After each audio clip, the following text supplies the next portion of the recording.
Okay, so we're going to move on to the standard normal distribution. Now, effectively, all pieces of data, all normal distributions, can be coded so that they are in the form of what is called the standard normal distribution. So the standard normal distribution is called Z, and Z is normally distributed with a mean of 0 and a standard deviation of 1. So all normal distributions could be modelled or coded in this way so that you can compare them. So you can compare their shapes, compare their distributions, and it's just a way so that you can actually tell the difference between pieces of data. So if you're looking at the heights of two different orchards with different means, you can code them, and it makes it an easier way of talking and comparing about the data. So a formula that you need to learn is that any value of z can be or any value of x can be coded into a value of z using this formula. So x, so that's our individual value from our own normal distribution, subtract the mean of our normal distribution over sigma, and that will give us the corresponding z value. So that means that every single x value in any normal distribution whatsoever that, say, is one standard deviation above the mean would have the same z value. So if you don't know standard deviations and means, this is really, really helpful. Now, there is this whole section in the book on standard normal, and a lot of it I'm going to ignore, which I'll talk you through as we go. Just to start off, it's something that I haven't seen in an exam question, but obviously may well come up, is knowing that we can write that the probability that z is less than a particular value can be written as phi a. So it's just knowing that they mean the same thing. Again, like I said, I haven't seen it in an exam question, but you're expected to recognise this notation.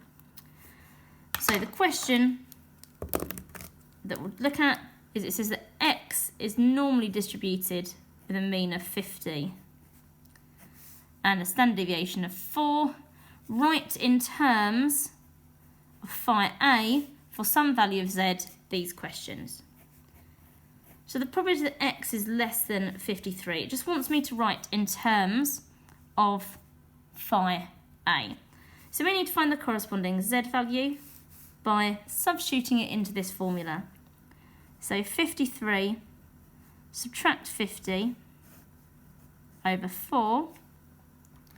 So just do that on my calculator. Is 0.75.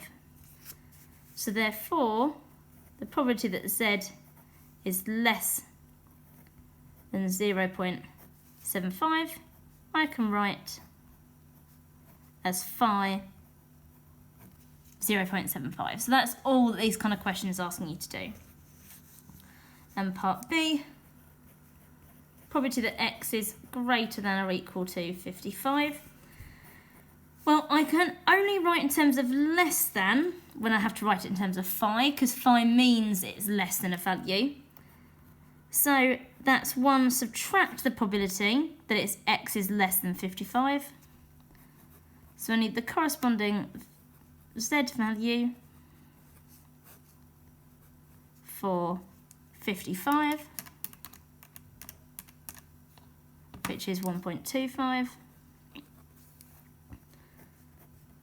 So I can write that as 1 minus phi of 1.25. So it's just a matter of recognising that notation and showing you an example of actually how we can use this coded formula. Now, the book then talks to you in quite a lot of detail about the normal distribution probability values for the standardised normal distribution. So it talks about the probability of z being less than 0 is 0.5, z being less than 1 would be obviously 1 standard deviation above the mean, so 0.84, and all this kind of stuff. So it talks to you in a lot of detail about those, as if you need to know those set standardised values. I don't know if they envisioned that they might have a non-calculator element to the paper when they first put that in the book. I don't know whether they're just trying to use different skills in a weird way. I don't know. But because you have your calculator for the whole exam, there is never ever a need for you to use that standardised table. I've never seen it in an exam. If I come across one in the future, you know, because they put out a mock paper, then that's fine. But I can't see anything that they would put into an exam where they use that table that your calculator can't do. So there's no point doing it. And it gives you this example about systolic blood pressure and talks to you about coding it and then working out what the 95th percentile Z value is, so therefore coding that back into X. You've got enough information to work out that from the mean and the standard deviation. And if you didn't have either the mean or the standard deviation, then knowing the standardised value wouldn't help you anyway. And it would only be in circumstances where the mean or the standard deviation is missing where you'd actually use that information. And that's what we're going to go on to next. Because there's no point going through that detail in the as it is in the book, because it really isn't helpful. And there's a few things in this chapter that are particularly unhelpful, which is why these videos are particularly good for this chapter, so that you can see what information I'm listening to and what information I'm ignoring from the book, because it doesn't